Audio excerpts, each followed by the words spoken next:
तेनालीराम की कहानियाँ। बाढ़ और राहत बचाव कार्य। एक बार की बात है, महाराज कृष्णदेव राय के राज्य में विजयनगर में बहुत भयानक बाढ़ आई। इस बाढ़ में राज्य के कई गांव डूब गए। इस वजह से राज्य को काफ़ी नुकसान हुआ।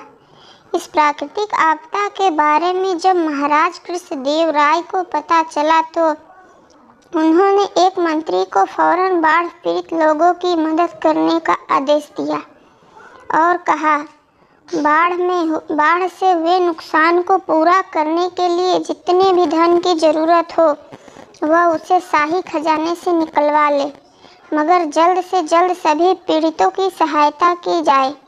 साथ ही कृष्णदेव राय ने मंत्री से बाढ़ की वजह से टूटे पुल, सड़क और लोगों के घरों की मरम्मत कराने को भी कहा। महाराज का आदेश पाकर मंत्री ने शाही खजाने से ढेर सारा धन निकाला और लंबे समय के लिए गायब हो गया। काफ़ी समय तक मंत्री के दिखाई न देने पर महाराज और अन्य दरबारियों को लगा कि किसी मंत्री बाढ़ पीड़ितों की मदद करने में जुटा होगा। वह इस वजह से इतने दिन से दिखाई नहीं दिया। मगर तेनालीराम को मंत्री का लंबे समय तक गायब होना हजम नहीं हुआ। इसलिए तेनालीराम ने मंत्री के गायब होने की असल हकीकत जानने का मन बनाया। इसके बाद से तेनालीराम रोज की तरह दिन में दरबार पहुंचता और रात को राज्य में शामिल सभी गांवों में घूमकर किए गए राहत कार्य का मुआयना करता।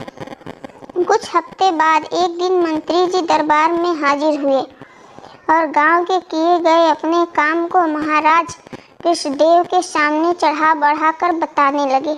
यह सब सुनकर महाराज और दरबार में मौजूद अन्य मंत्री बहुत खुश हुए। सभी ने मंत्री के काम की काफ़ी प्रशंसा की। वहीं तेनालीराम ने भी सभी के सुर में सुर मिलाते हुए मंत्री की प्रशंसा कर दी। कुछ देर बाद जब दरबार का कार्य खत्म हुआ, सभी दरबारी अपने अपने घर चले गए, लेकिन तेनालीराम वहीं अपनी जगह पर बिल्कुल शांत बैठा रहा। तेनालीराम को इस स्थिति में देख महाराज कृष्णदेव ने पूछा, तेनालीराम तुम घर क्यों नहीं गए? क्या बात है? इस पर तेनालीराम बोला, महाराज, मंत्री ने राज्य में जो राहत और बचाव कार्य किया है वह अपनी जगह है, लेकिन यदि आप प्रजा से मिलेंगे तो उन्हें इससे ज़्यादा खुशी होगी। तेनालीराम की यह बात को पसंद आई। उन्होंने अगले दिन ही तेनालीराम के साथ बाढ़ प्रभावित क्षेत्रों का दौरा करने का फैसला किया।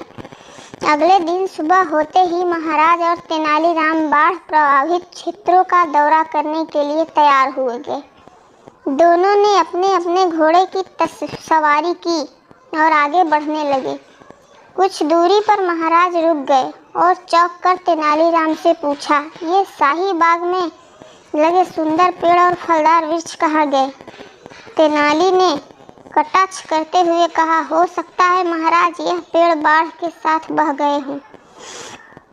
तेनालीराम की यह बात सुनकर महाराज खामोश हो गए और आगे बढ़ने का इशारा किया। कुछ दूर आगे बढ़ ही पाए थे कि महाराज की नज़र वहां मौजूद नालों पर पड़ी। नालों पर मंत्री जी को पुल बनवाने को कहा गया था, लेकिन वहां पुल की जगह पेड़ों के तने डाले गए थे।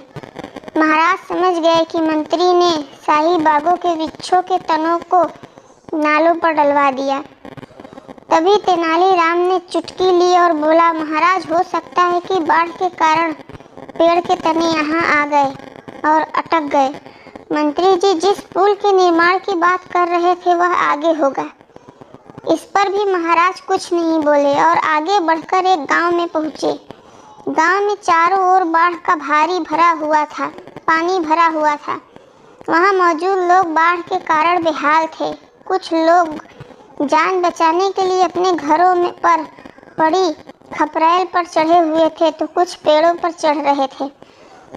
यह नज़ारा देख तेनालीराम बोला, देखिए महाराज, मंत्री ने इन लोगों को पेड़ों और छतों पर चढ़ा दिया है ताकि भविष्य में भी इन्हें बाढ़ से कोई नुकसान न पहुँचे।